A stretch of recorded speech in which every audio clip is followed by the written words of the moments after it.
बच्चों, शिवाजी की ई पाठशाला में आपका स्वागत है। बच्चों, आज हम सम और विषम संख्याओं के वर्गों की विशेषता जानेंगे कि इनकी विशेषता क्या है। ठीक है, क्या विशेष बात है। तो सबसे पहले हम जानते हैं सम और विषम संख्याओं में क्या अंतर होता है। वैसे मुझे पूरी उम्मीद है आप लोग जानते होंगे, लेकिन फिर भी हम यहाँ बात करते हैं सम संख्याओं की। सम संख्या क्या होती है बच्चों, और विषम संख्या क्या होती है।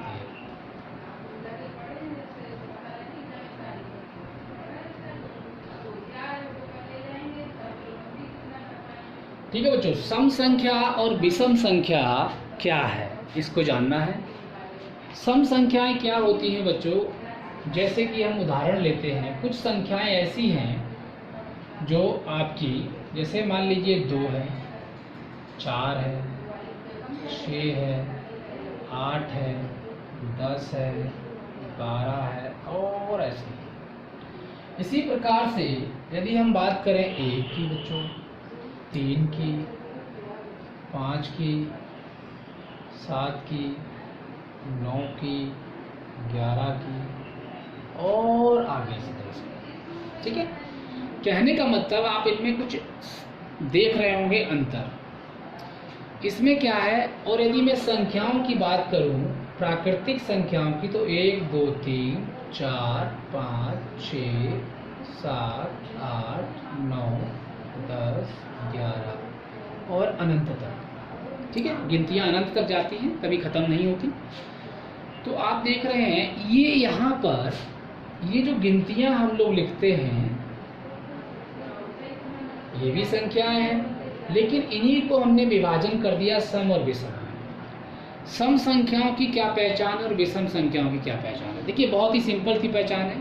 सम संख्याएं जो होती हैं बच्चों, वो सारी की सारी 2 से आपकी कट जाएंगी, यानी 2 से क्या हो जाएंगी, भाग। यदि आप किसी भी संख्या को भाग कीजिए 2 से, चाहे कोई सी भी आप संख्या ले लीजिए, उसको 2 से भाग कीजिए और वो पूर्णतः भाग हो जाएगी। ठीक है, भाग होने के बाद शेषफल 0 ही आएगा। ठीक है, लेकिन विषम संख्याएं ऐसी नहीं होती, वो 2 से भाग नहीं होती पूर्णतः। ठीक है, और उनका शेषफल जरूर कुछ ना कुछ आता है। तो कहने का मतलब यहाँ पे सम संख्याओं का जब मैं वर्ग करूँगा और जब मैं विषम संख्याओं का वर्ग करूँगा, तो कुछ यहाँ पर आपको विशेषताएं नजर आएंगी। ठीक है, तो देखिए क्या विशेषताएं आती हैं, इसको करते हैं हम लोग। समय ज़्यादा ना लेते हुए पहले हम लेंगे सम संख्याओं को और फिर लेंगे विषम संख्याओं को, और नहीं दोनों को साथ साथ लेते हैं, जिससे कि आपको क्लियर होता जाएगा। ठीक है, मुझे पूरी उम्मीद है आपको ये समझ में आ गया वो सम संख्या और विषम संख्या क्या होती है। तो मैं यहाँ पर पहले सम संख्या लिखता हूँ।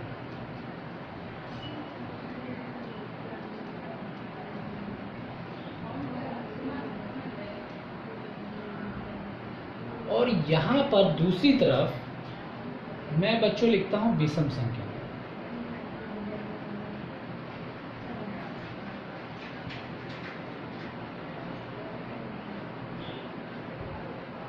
ठीक है, तो चलिए शुरू करते हैं। सम संख्याओं का वर्ग, 2 का वर्ग बच्चों 4, 4 का वर्ग 16, 6 का वर्ग 36, 8 का वर्ग बच्चों 64। चलिए यहीं तक रखते हैं, आगे करने की जरूरत नहीं है, बहुत लंबा हो जाएगा। 1 का वर्ग 1, 3 का वर्ग 9, 5 का वर्ग 25, 7 का वर्ग 49। ठीक है, तो आप यहाँ एक चीज आप नोट कीजिए कि यहाँ पे जो सम संख्याएं हैं उनका वर्ग जो संख्या आई है, क्या वो सम है विषम है, तो आप पाएंगे सम है। क्या है, सम संख्याएं हैं। ये सब क्या है, सम संख्याएं आई हैं बच्चों। ये सब क्या आई हैं, सम संख्याएं आई हैं। और यहाँ पर ये आप देख रहे हैं विषम संख्याओं का जब वर्ग किया हमने, तो क्या आई हैं, विषम संख्याएं आई।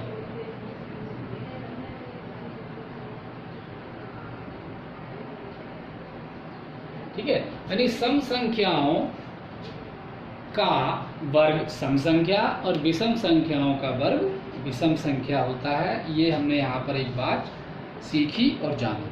ठीक है, तो हम देखकर पता लगा सकते हैं, ठीक है, कि कौन सी संख्याओं के वर्ग सम होंगे और कौन सी संख्याओं के वर्ग विषम होंगे। तो सम संख्याओं के वर्ग सम संख्या होती है और विषम संख्याओं के वर्ग विषम संख्या होती है। ठीक है बच्चों, एक मिनट। तो बच्चों मैं आपके सामने कुछ क्वेश्चन प्रस्तुत करने जा रहा हूँ, तो आप देखिएगा और बताइएगा कि ये कुछ संख्याएं मैं आपके सामने लिखने जा रहा हूँ। ठीक है, लिखता हूँ पहले, उसके बाद मैं आपसे क्वेश्चन पूछता हूँ। ठीक है, देखिए मैंने आपके सामने लिखा 121, मैंने आपके सामने लिखा 256, मैंने आपके सामने लिखा 1296, मैंने आपके सामने लिखा 225, मैंने आपके सामने लिखा 676, मैंने आपके सामने लिखा 81, मैंने आपके सामने लिखा 361, मैंने आपके सामने लिखा 144। मैंने ये तमाम आपके सामने संख्याएं लिखी। अब आप ये बताइए कि इनमें से कौन सी संख्याएं ऐसी हैं जो कि सम संख्याओं के वर्ग हैं, कौन सी संख्याएं सम संख्याओं के वर्ग हैं। तो देखिए ये जो 121 है, क्या ये सम संख्या है? नहीं है, ये विषम संख्या का वर्ग है। क्या है बच्चों? ये विषम संख्या का वर्ग। 256 क्या है? ये आपका सम संख्या का वर्ग होगा। क्यों? 6 है लास्ट में, और 6 क्या होती है? सम संख्या होती है, इसी हम हमेशा लास्ट वाली संख्याएं देखेंगे ये, और इसको देखकर ही हम पता लगा लेंगे कि ये सम संख्या का वर्ग है या विषम संख्या का वर्ग है। तो देखिए ये सम संख्या का वर्ग है, ये भी सम संख्या का वर्ग है, ये विषम संख्या का वर्ग है, ये सम संख्या का वर्ग है, ये विषम संख्या का वर्ग है, ये विषम संख्या का वर्ग है, और ये सम संख्या का वर्ग है। तो कहने का मतलब अब हम संख्या को देखकर ये बता सकते हैं कि ये जो है किस संख्या का वर्ग है, सम संख्या का वर्ग है कि विषम संख्या का वर्ग है। ठीक है बच्चों, आज के लिए इतना बहुत है। अगली कक्षा में आपको हम अभ्यास 2A पूरी करवा देंगे। ठीक है बच्चों, thank you very much for watching this video बच्चों।